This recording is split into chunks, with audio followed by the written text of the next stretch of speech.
My name is Sophia Mitchell, 34, and 6 months ago I was sleeping in my car outside a Walmart in Denver. After losing everything in a divorce that blindsided me, I'd hit rock bottom, no home, no job, no family to turn to. That morning, a well-dressed man tapped on my window, startling me awake. "Excuse me, are you Sophia Mitchell?" When I cautiously nodded, he said 7 words that changed everything. "You just inherited $47 million. The strangest part? I had no idea who'd left it to me. Before I dive into how my entire life transformed overnight, I'd love to know where you're watching from today. Whether you're going through your own struggles or just interested in stories about life's unexpected turns, hit that subscribe button so we can connect through more real stories about family betrayal and the justice that eventually comes. Now, let me take you back to where it all started. When I thought I had the perfect life. 3 years ago, I had what most would consider a perfect life in Boulder, Colorado. My husband Nathan Reynolds and I had been married for 10 years, living in our dream home, a beautiful 4-bedroom craftsman with mountain views that took my breath away every morning. I was a marketing executive for a wellness company, and Nathan worked as an investment advisor for high-net-worth clients. Our combined income allowed us to live comfortably, take luxury vacations twice a year, and save for our future family. That future family part was our struggle. For 6 years, we'd been trying to have children. 3 rounds of failed IVF, 2 miscarriages, and countless tears later, we were still childless. Nathan had been my rock through all of it, holding me through the disappointments and assuring me that whether we had children or not, we would always have each other. Or so I thought. The first signs that something was off came when Nathan started working later than usual. At first, it was once or twice a week. Then it became almost every night. His explanation was always the same. Big clients need hand-holding in this market. I believed him because I trusted him completely. Then came the strange charges on our credit card statements. Expensive restaurants I'd never been to. A jewelry store purchase on a day he claimed to be at a conference in Chicago. Hotel charges in Boulder, our own city. When I questioned these, Nathan had plausible explanations for everything. The restaurant was a client dinner. The jewelry was a surprise for our anniversary, though no gift ever materialized. The hotel was a coding error by the credit card company. Phone calls that ended abruptly when I walked into the room became common. Nathan would smile nervously and say, "Just work stuff, too boring to explain." I wanted to believe him, but doubt was creeping in. One night, I confronted him directly. "Is there something going on? Something you're not telling me?" His reaction was textbook gaslighting, though I didn't recognize it then. "You're being paranoid, Sophia. This is your anxiety talking. Maybe you should increase your medication." He knew exactly how to make me doubt myself, using my struggle with anxiety against me. The truth revealed itself on a Tuesday afternoon. I was using Nathan's laptop to order some household supplies while mine was being repaired. A notification popped up an email from my best friend, Megan Davis. The subject line made my stomach drop. "Last night was amazing." With shaking hands, I opened it. The email contained details of their encounter the previous evening, along with plans to meet again at our vacation cabin that weekend. There were other emails too, hundreds of them, dating back 3 years. 3 years of betrayal with my best friend, the woman who had held my hand through my second miscarriage while sleeping with my husband behind my back. I drove to our cabin that Friday instead of going to my scheduled therapy appointment. I hadn't confronted either of them yet, wanting to see for myself what they'd been hiding. I parked down the road and walked the rest of the way, using my key to silently enter through the back door. The sounds coming from our bedroom confirmed everything. I stood in the doorway, watching my husband and best friend in our bed for a full minute before they noticed me. The look on Nathan's face wasn't even shame, it was annoyance at being caught. "How long?" I asked, my voice surprisingly steady. "Sophia, let me explain," Megan started, clutching the sheet to her chest. 3 years. Nathan answered flatly, not bothering to cover himself. "It started at the Christmas party, if you want the exact moment. 3 years ago. When we were still trying for a baby. When I was going through hormone treatments that made me emotional and bloated. When I needed him most." "Why?" I whispered. "Why her? Why not just leave me?" His response still chills me. I never loved you, Sophia. I married you because your father's contacts helped me build my client list. I stayed because divorcing you would have cost me those relationships. Then came the final blow. Megan's pregnant, he said without emotion. 4 months along. We're going to be a family now. The baby I couldn't give him. The family I had desperately wanted. My husband and my best friend had created it together. Behind my back, in my bed. I left the cabin without another word. My entire reality shattered into a million pieces. 2 days after discovering the affair, I received divorce papers at my office. Nathan hadn't come home, hadn't called, hadn't given me any opportunity to process what had happened. Instead, he had immediately retained Patricia Wagner, notoriously the most aggressive divorce attorney in Colorado. Her reputation for destroying the opposing spouse was well known in legal circles. When I tried to access our joint accounts to hire my own attorney, I discovered they had been frozen. Nathan had already moved most of our liquid assets elsewhere. The emergency fund I kept in a separate account would barely cover a retainer for a decent lawyer. I eventually found Mark Simmons, a competent but overworked attorney who warned me from the start. I'll do what I can, Sophia, but we're outgunned here. The discovery phase revealed Nathan's meticulous planning. For at least 4 years, he had been gradually moving assets, setting up accounts I knew nothing about, and documenting every emotional outburst I had during my fertility treatments. He had built a case portraying me as mentally unstable and financially irresponsible. The most devastating revelation was learning that Nathan claimed my marketing business had been built entirely through his connections and investments. While he had introduced me to some clients, I had built the business through my own hard work and talent. But he had documentation emails where I thanked him for introductions, contracts where he was copied, even a birthday card where I had written, "Thank you for helping me build my dream." Our case was assigned to Judge Richard Kellerman, who, as I later discovered, had been a colleague of Patricia Wagner years ago. From the first hearing, his bias was obvious. He interrupted my attorney constantly, accepted Nathan's financial declarations without question, and seemed irritated whenever I spoke. Nathan's wealthy family hired a PR firm to manage his image during the divorce. They were well connected in Boulder, and soon former friends were avoiding me. Invitations dried up. Clients began to pull their business, citing restructuring but never meeting my eyes when they said it. The final humiliation came when Megan testified. My best friend of 15 years sat on the witness stand, her pregnancy now visible, and calmly stated that I had been obsessed with having a child, that I had become unstable when treatments failed, and that I had even once suggested that if she ever got pregnant, I might steal her baby. This absurd lie was delivered with such conviction that I saw the judge nodding sympathetically. My medical records from fertility treatments became part of the court record. The most intimate details of my hormone levels, the quality of my eggs, my emotional responses to failed attempts, all of it was discussed clinically to support the narrative that I was unstable. After 3 brutal months, Judge Kellerman delivered his ruling. Nathan was awarded our house, 70% of our assets, and control of the client relationships we had built together. I received a settlement that seemed substantial on paper, but would barely cover my legal fees and a few months of living expenses. The business I had built over 8 years was effectively dismantled, its value attributed to Nathan's guidance and investment. The court order specified that Nathan was responsible for paying off certain joint debts in my name, a detail that would later prove meaningless. 2 weeks after the divorce was finalized, I drove past our former home and saw a moving truck. Megan was directing movers where to place furniture, her furniture, in what had been my home. They had already begun their new life together, complete with the baby I had desperately wanted, in the house I had lovingly decorated, surrounded by neighbors who now believed I was the unstable woman who had driven my poor husband away. The first few weeks after the divorce, I moved into a small 1-bedroom apartment that cost nearly 70% of what I could expect to earn monthly if I rebuilt my client base. Depression hit me like a physical weight.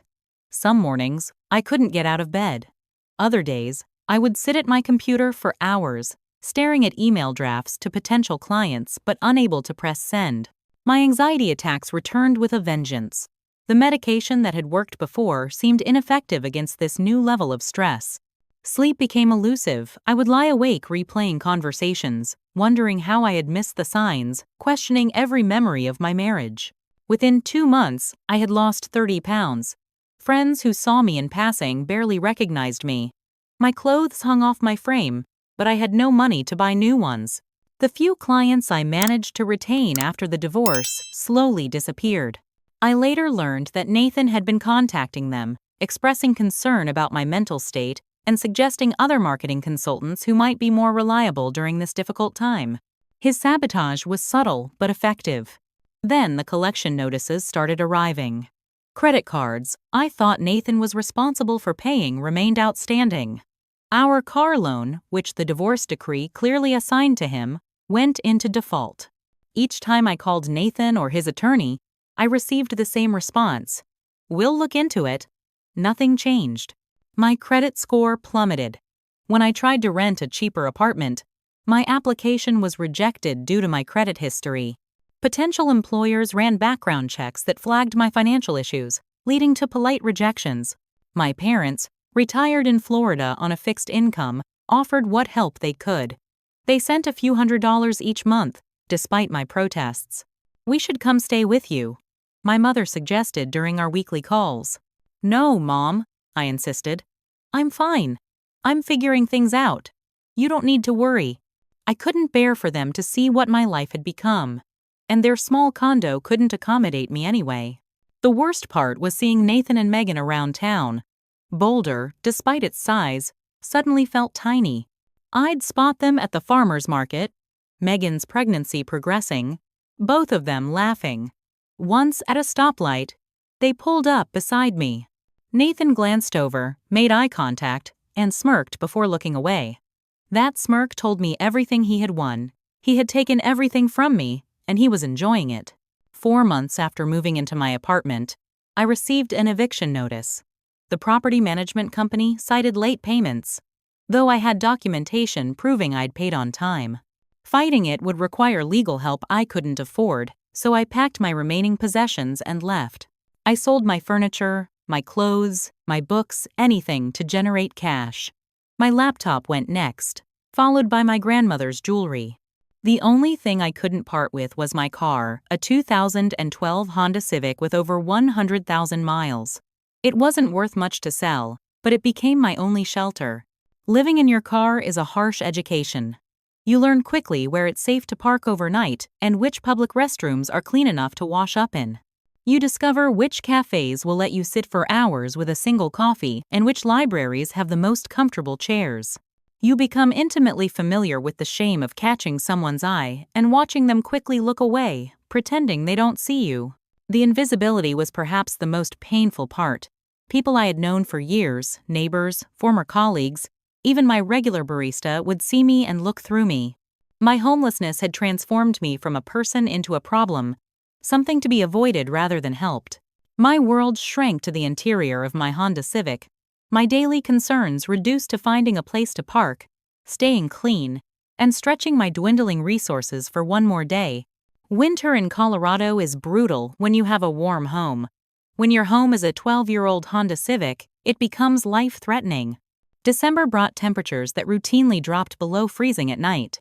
I developed a system of sorts, layering every piece of clothing I still owned, wrapping myself in the single sleeping bag I had purchased with my last $20, and running the car's heater for 10 minutes every hour to prevent hypothermia.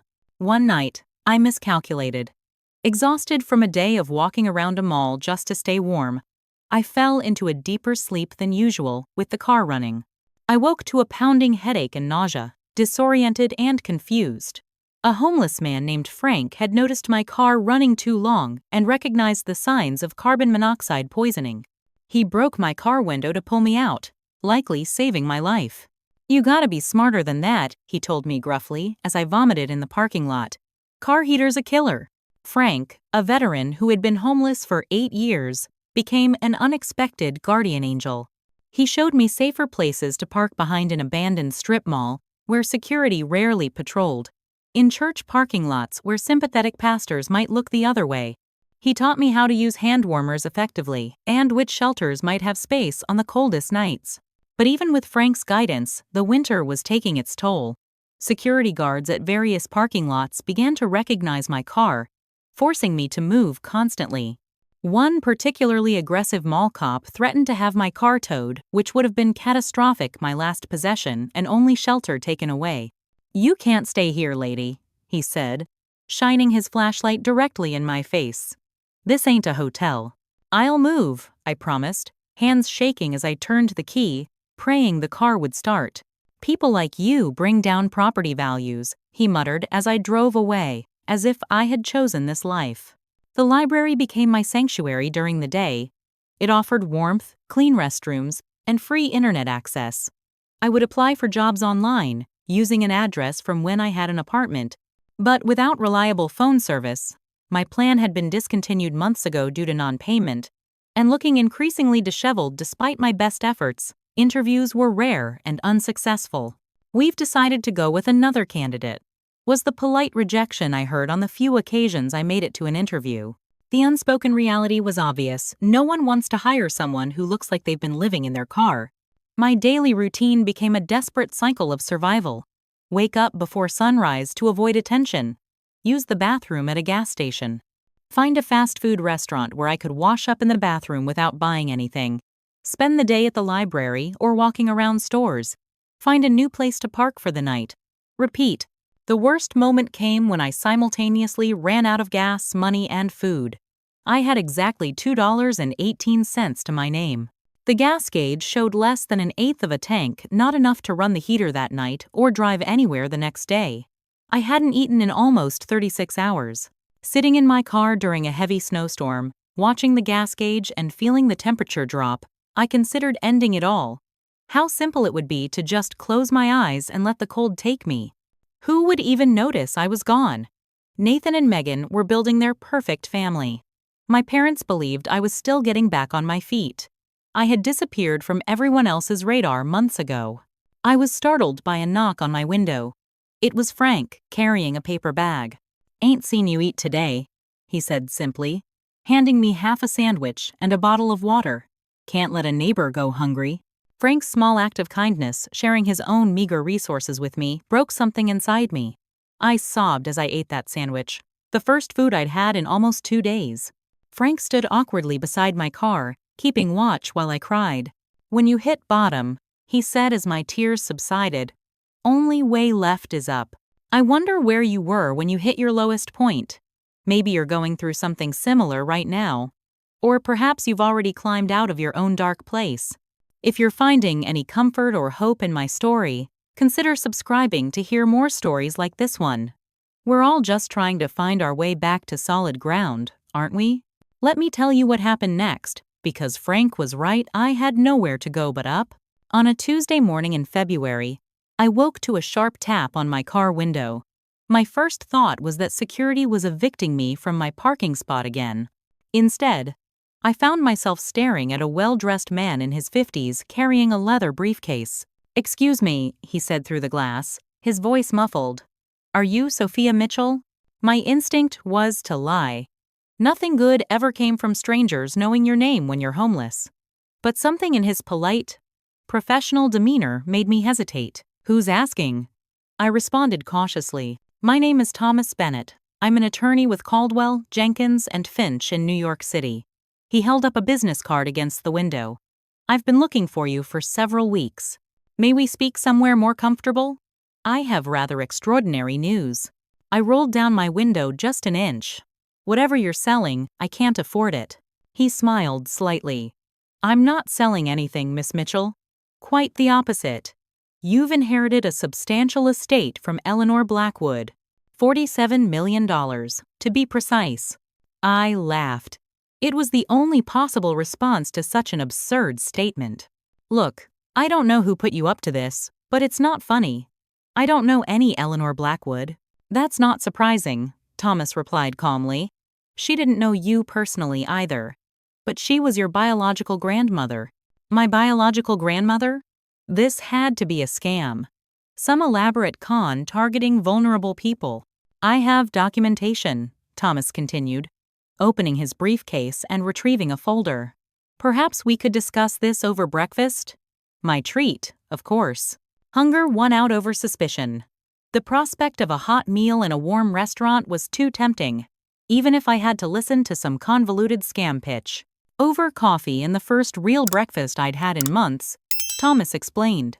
Eleanor Blackwood had been a wealthy pharmaceutical heiress who passed away 3 months earlier at the age of 92.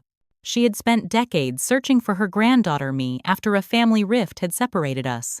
"This is her," Thomas said, sliding a photograph across the table. An elegant, silver-haired woman with keen eyes stared back at me. I searched for any resemblance, but found none. "I don't understand," I said, pushing the photo back.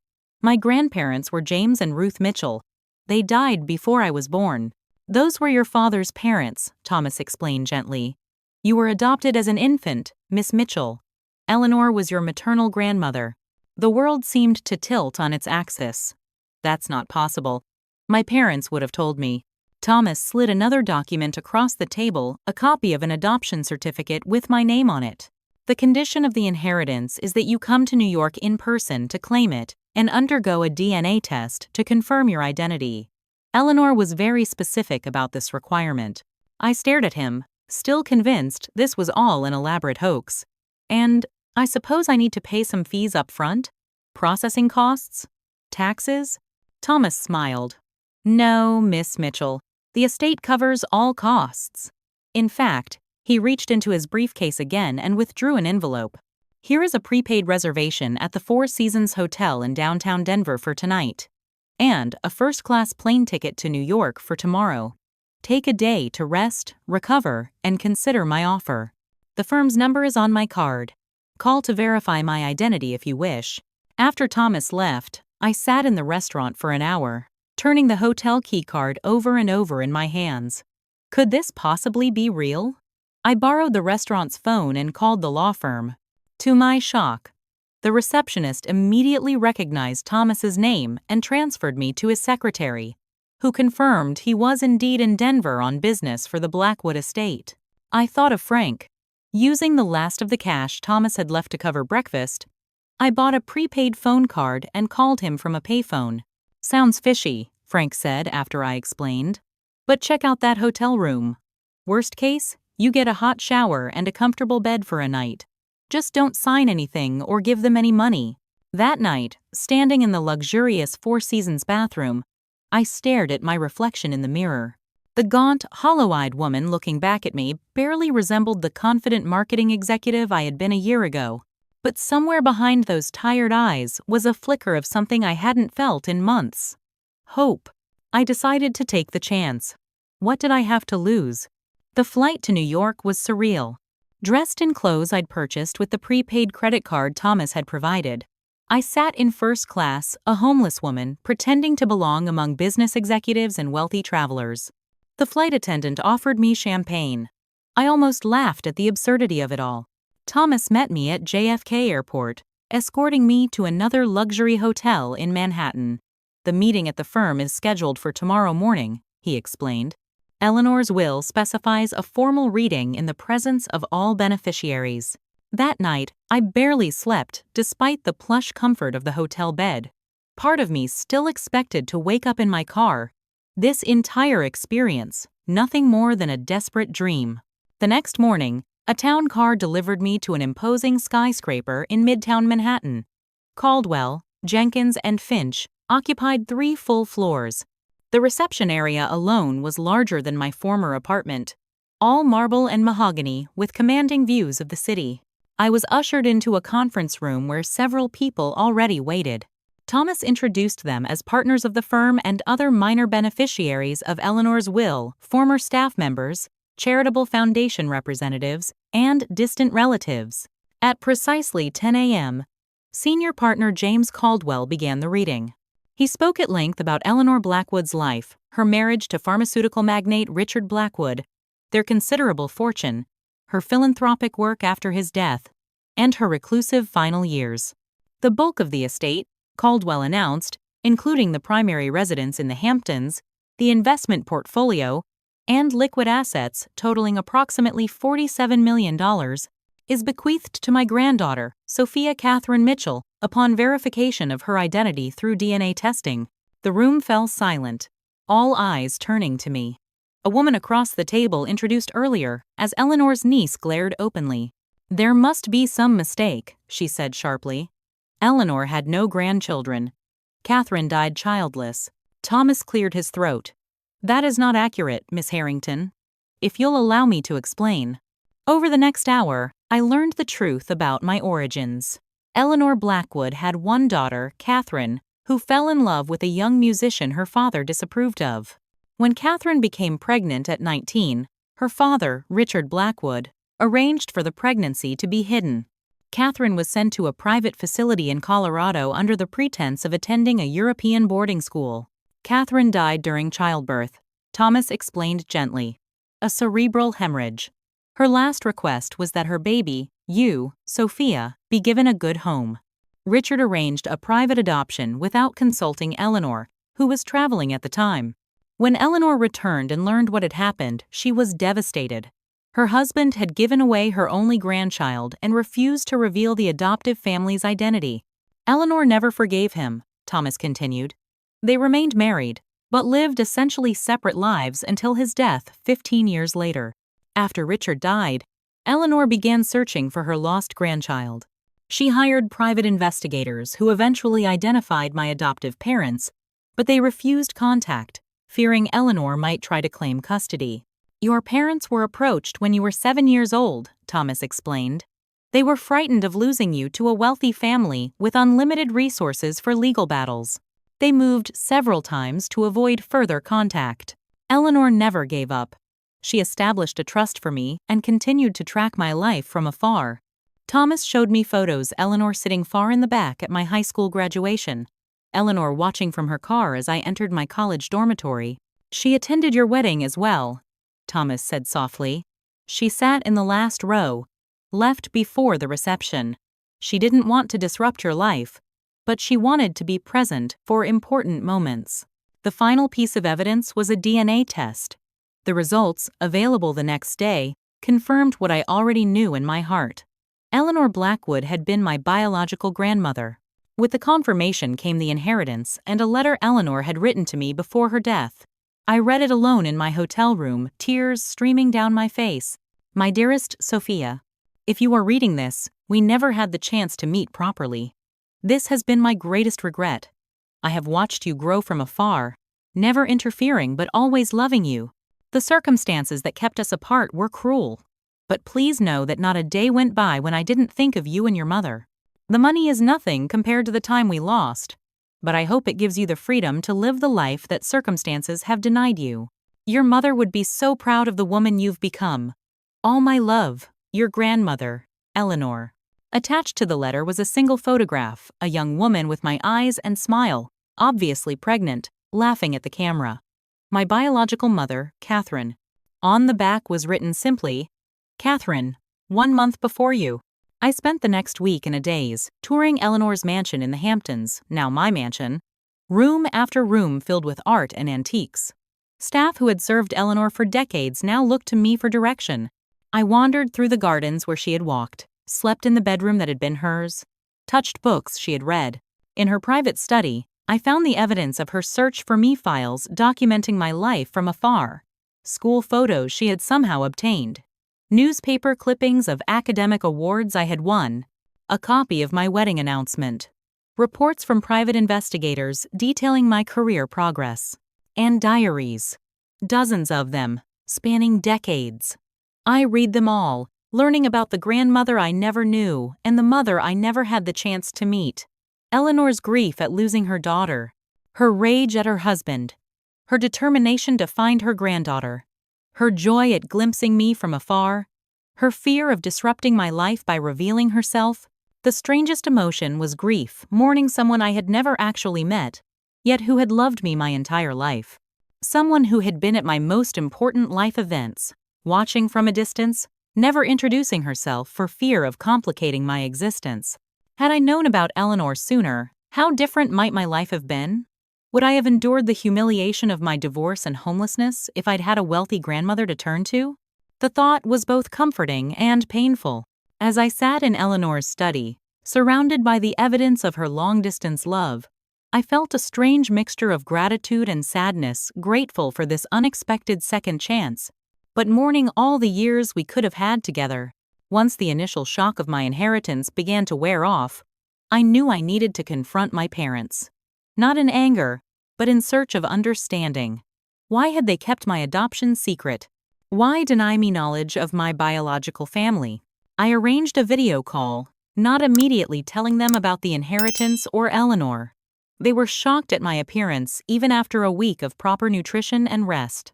"Sophia, what happened? You look so thin," my mother gasped. I took a deep breath and showed them the adoption certificate. "I need to know why you never told me." The screen froze for a moment, their faces locked in expressions of shock. When the connection stabilized, I could see my mother crying, my father's arm around her shoulders. "We were going to tell you," my father said finally. "When you were 18, we had it all planned." "But then they found us again," my mother interjected. "That woman's investigators. It terrified us." The story emerged in bits and pieces, interrupted by tears and apologies. They had been unable to have children, on a years-long waiting list for adoption. When a private adoption opportunity came through a church connection, they leaped at it. They knew little about my biological family except that my mother had died in childbirth and my father was not in the picture. "We were told it was a closed adoption, completely anonymous," my father explained. "Then, when you were 7, this man showed up at our door. He said he represented Eleanor Blackwood, your biological grandmother, and that she wanted to meet you. He showed us pictures of this mansion, talked about private schools and trust funds," my mother added. "We were terrified. We thought they would take you away or turn you against us. So we moved," my father continued. "Changed jobs, changed schools. We thought it was over. Then when you were 15, another investigator found us. That's when we moved to Arizona." I remembered that move, how devastated I'd been to leave my high school friends without warning. The mysterious job opportunity my father had claimed couldn't wait. "Every time we considered telling you, we feared you would seek her out, and we would lose you to her wealth and influence," my mother said, wiping tears. "We convinced ourselves we were protecting you."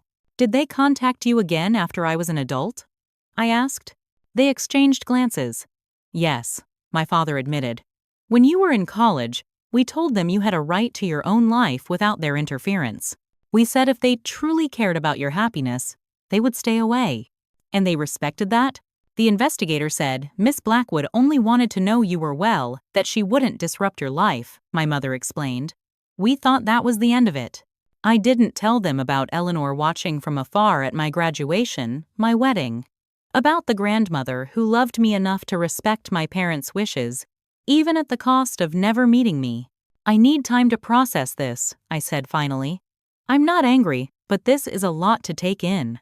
I ended the call without mentioning the inheritance. That conversation could wait until I had sorted through my own complicated feelings. Back at Eleanor's mansion, my mansion, I continued exploring, trying to piece together the woman who had been my grandmother. Her closest friend, a retired professor named Margaret who lived nearby, became an invaluable guide to Eleanor's life. "She never got over losing Catherine," Margaret explained as we had tea in the sunroom. "And then to learn she had a grandchild, she couldn't meet it, nearly destroyed her. Finding you became her purpose." Margaret showed me photographs I hadn't discovered yet. Eleanor is a young woman. Eleanor with baby Catherine. Catherine is a teenager. "She was so proud when you started your marketing business," Margaret mentioned casually. "She kept a file of all your company's campaigns." This stopped me cold. "She knew about my business?" Margaret nodded. "Eleanor kept tabs on all aspects of your life, dear. She wanted to know you were thriving." The knowledge that Eleanor had watched my professional rise and subsequent fall was somehow comforting. At least one person had known the truth when Nathan was destroying my reputation. In Eleanor's bedroom closet, I found a small locked safe. Thomas provided the combination. Inside was a collection of jewelry, including Catherine's engagement ring from the musician she had loved, and a photograph I hadn't seen before, Eleanor standing at a distance behind the crowd at my college graduation, watching with evident pride.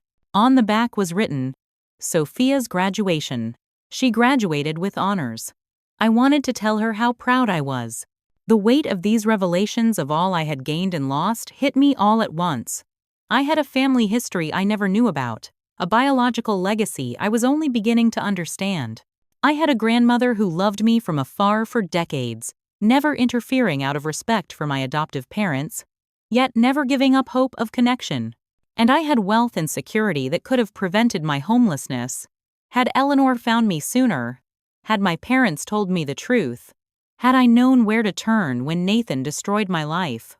The unfairness of it all, the cosmic bad timing, was almost too much to bear. That night, I thought of Frank, still homeless in Denver, who had shared his food with me when I was starving. I thought of the other homeless individuals I'd met, many with stories as unfair as mine but without the miraculous last-minute rescue. The random cruelty of fate had worked in my favor this time. But what about all those still suffering?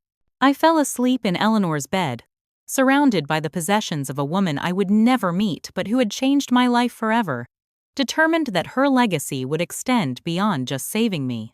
With Thomas's guidance, I established the Eleanor Blackwood Foundation with an initial endowment of $5 million. Its mission: providing housing, job training, and legal support for individuals experiencing homelessness after personal catastrophes. Frank became our first success story, now employed as an outreach coordinator and living in a small apartment paid for by the foundation until he could support himself. But personal charity wasn't enough. I wanted justice for what Nathan had done, not just to me, but potentially to others. I hired Forrester and Associates, forensic accountants specializing in uncovering financial misconduct. Their investigation into Nathan's business practices cost me over $100,000. But the results were worth every penny. Mr. Reynolds has engaged in multiple instances of fraud, Julia Forrester explained during our meeting. He's been moving client funds through a complex series of shell companies, skimming percentage points along the way. He's also significantly underreported his income to the IRS for at least 7 years. Can you prove it? I asked. Julia smiled. Absolutely. The question is, what do you want to do with this information? I considered my options. I could confront Nathan directly, but he would likely destroy evidence. I could sue him civilly, but that might alert him to the investigation before criminal charges could be filed. In the end, I chose the most effective path. Working with Julia, I arranged for anonymous tips to be sent simultaneously to the Securities and Exchange Commission and the Internal Revenue Service, complete with documentation of Nathan's fraudulent activities. To ensure the cases wouldn't be buried, Julia also provided the information to a financial crimes reporter at the Denver Post who had previously covered investment fraud cases. While the investigations proceeded quietly, I returned to Boulder under my maiden name, Mitchell, which few people associated with my married name, Reynolds. I purchased a modest office building through a corporate entity and began recruiting talent for a new marketing agency, including several employees who had been laid off when Nathan destroyed my previous business. I also began connecting with other victims of Nathan's financial schemes.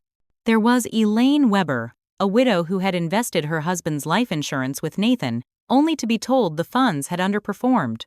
There was Martin Chen, whose retirement account Nathan had diversified into non-existent investments. And there were others, at least 7 clients who had trusted Nathan with their financial futures, only to be defrauded.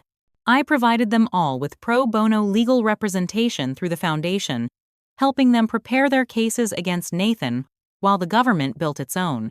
3 months after I sent the evidence to the authorities, Nathan was arrested at his office. The charges were extensive: wire fraud, tax evasion, investment fraud, and money laundering. His assets were frozen pending investigation, including the house that had once been mine. The news hit the local papers immediately. Prominent financial advisor arrested for fraud. I watched the coverage from my hotel room, feeling not joy but a quiet sense of justice being served. The morning after Nathan's arrest, I received a call from an unexpected source, Megan. "Sophia? Please don't hang up," she said, her voice tense. "I need your help." "Why would I help you?" I asked calmly. "Because I have a 7-month-old daughter who hasn't done anything wrong," she replied. "All our accounts are frozen. I can't even buy diapers." I arranged to meet Megan at a cafe near our old house. She arrived looking nothing like the confident woman who had testified against me in court. Dark circles shadowed her eyes. Her clothes were rumpled, and the baby in her arms fussed constantly. "He lied to me," she said without preamble. "About everything. He said you were abusive, that you embezzled from his clients, that you were mentally unstable. He had documents, Sophia. Emails, he claimed, you sent threatening him. Forged," I said simply. "I know that now," she whispered. After you caught us," he changed. "Became controlling. Monitored my every move. When I threatened to leave during my pregnancy, he said he'd make sure I never saw my baby again. He had a file of evidence that I was unfit. The same playbook he had used on me, repurposed for a new victim." I felt a complex mixture of emotions, satisfaction that Megan had experienced some consequences for her betrayal, but also empathy for another woman caught in Nathan's web of manipulation. "What do you want from me?" I asked. "I'm cooperating with the prosecution," she said. "I've told them everything I know about his finances, his hidden accounts. I just need enough to start over somewhere else with Emma." She glanced down at her daughter. I looked at the baby, innocent, oblivious to the chaos around her. She had Nathan's chin, but Megan's eyes. She was also, in a twisted way, the closest thing to family I had in Boulder. "The foundation has a program for single mothers escaping financial abuse," I said finally. "I'll have someone contact you." As I walked away, Megan called after me. "How did you do it? How did you rebuild after he took everything?" I turned back. I had help from unexpected places, and I never gave up. I didn't tell her about Eleanor or my inheritance. Let her believe it was sheer determination that had allowed me to rise from homelessness to running a foundation in less than a year. The full truth was my story to tell when and how I chose. As Nathan's case progressed through the legal system, more victims came forward. The investigators discovered that his fraud extended far beyond what we had initially uncovered. In the end, he agreed to a plea deal requiring full confession to all charges in exchange for a reduced sentence. The headline in the Denver Post read, "Local Woman's Rags to Riches Story Exposes Investment Scheme." The article detailed how a former client of Nathan's had rebuilt her life after becoming homeless and helped authorities uncover a multi-million-dollar fraud operation. It mentioned the Eleanor Blackwood Foundation's work without explaining my connection to Eleanor or the source of the foundation's funding. I preferred it that way. When Nathan was sentenced to 8 years in federal prison, I wasn't in the courtroom. I was breaking ground on the foundation's first major project, a transitional housing complex for homeless women in downtown Denver, on the very block where I had once parked my car overnight. 1 year after Thomas Bennett knocked on my car window, my life had transformed beyond recognition. I had moved back to Colorado but chose a modest home in a quiet neighborhood rather than an ostentatious mansion. Despite my wealth, I drove the same Honda Civic I had once lived in, now repaired and maintained as a reminder of where I had been. Every Thursday afternoon, I volunteered at the shelter near the Walmart where Frank and I had first met. He now worked full-time as the foundation's outreach coordinator, using his 8 years of experience with homelessness to design programs that actually address the needs of those living on the streets. "Never thought I'd have a business card," he joked, proudly showing me the fresh print. "Frank Wilson, Outreach Director. Has a nice ring to it." My marketing agency had grown to 15 employees, many of them people who had faced their own financial catastrophes. We specialized in campaigns for nonprofits and socially responsible businesses, turning down lucrative offers from clients whose ethics seemed questionable. The foundation had begun working with state legislators to propose changes to Colorado's divorce laws, specifically addressing financial abuse and hidden assets. I testified before a committee, sharing a sanitized version of my experience. The bill, which included provisions for stronger financial disclosure requirements and protections for financially vulnerable spouses, passed with bipartisan support. Every 3 months, I visited Eleanor's grave in New York. I would bring flowers and sit beside the headstone, telling her about my life as if making up for our conversations we never had. I had embraced my dual identity, Sophia Mitchell, the daughter of the people who raised and loved me, and also the granddaughter of Eleanor Blackwood, the woman who had searched for me my entire life. My relationship with my parents had healed gradually. They had visited Eleanor's mansion, viewed the evidence of her decades-long search for me, and finally understood that her intentions had always been love, not abduction. My mother had wept when she saw the photo of Eleanor standing at the back of my graduation ceremony. She could have approached you any time after you turned 18, my mother had said. But she respected our wishes. She loved you enough to stay away. Not all wounds healed so cleanly. I received a letter from Nathan 6 months into his prison sentence, full of apologies and claims of remorse. I read it once, then filed it away unanswered. Perhaps someday I would find it in myself to respond, but that day hadn't yet arrived. The Foundation's legal clinic had helped over 100 women navigate difficult divorces, providing free representation to those who would otherwise be outgunned by wealthier spouses. We had a special fund for emergency housing to ensure no one ended up sleeping in their car as I had. The most unexpected development was my relationship with Emma, Nathan, and Megan's daughter. Megan had moved to Portland with Foundation assistance and was building a new life there. When she brought Emma to Boulder for her first birthday, she had asked if I would like to meet her properly. I had hesitated, unsure if I could separate the child from the betrayal that conceived her. But when I met the curious, bright-eyed little girl, I saw no trace of the pain her parents had caused me. I saw only an innocent child who deserved love and family. "She's your niece, in a way," Megan had said awkwardly. "The closest thing to family she has here." We settled into a strange but functional relationship. I became Aunt Sophia, who sent birthday gifts and occasionally video chatted. It wasn't conventional, but then nothing about my life had followed convention. The Foundation's transitional housing complex opened exactly 1 year after I had been sleeping in my car. 40 units of dignified, supportive housing for women rebuilding their lives after personal catastrophes. At the ribbon-cutting ceremony, standing before cameras and community leaders, I finally told my story publicly: the divorce, the homelessness, the inheritance, all of it. When I was sleeping in my car, I concluded, I believed I was invisible, that no one saw me, no one cared. I was wrong. My grandmother saw me my entire life, even when I didn't know she existed. A homeless veteran named Frank saw me when I was at my lowest. And now, I want others to know they are seen too. Not just by me, but by a community that recognizes homelessness isn't a character flaw. It's often the result of betrayal, bad luck, or a system that fails those most vulnerable.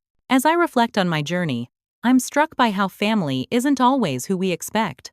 Sometimes strangers become our greatest allies. Frank, who had nothing, shared his food when I was starving. Thomas Bennett, a lawyer I initially distrusted, delivered news that changed my life. Eleanor, a grandmother I never met, loved me from afar for decades. And sometimes, those we trust most, a husband of 10 years, a best friend since college, can cause our greatest pain. The true measure of wealth isn't in bank accounts or mansions. It's in having the power to create justice, not just for yourself, but for others who haven't yet received their unexpected knock on the window. What unexpected twists has your life taken? Have you ever experienced betrayal that later led to something better? I'd love to hear your stories in the comments below. If my journey from homelessness to hope has resonated with you, please consider subscribing to hear more real stories of family complications, unexpected turns of fate, and the justice that eventually comes. Thank you for listening to my story. And remember, sometimes our darkest moments are just the beginning of a new chapter we couldn't have imagined. Like, subscribe, and share if you know someone who needs to hear this message of hope after devastation.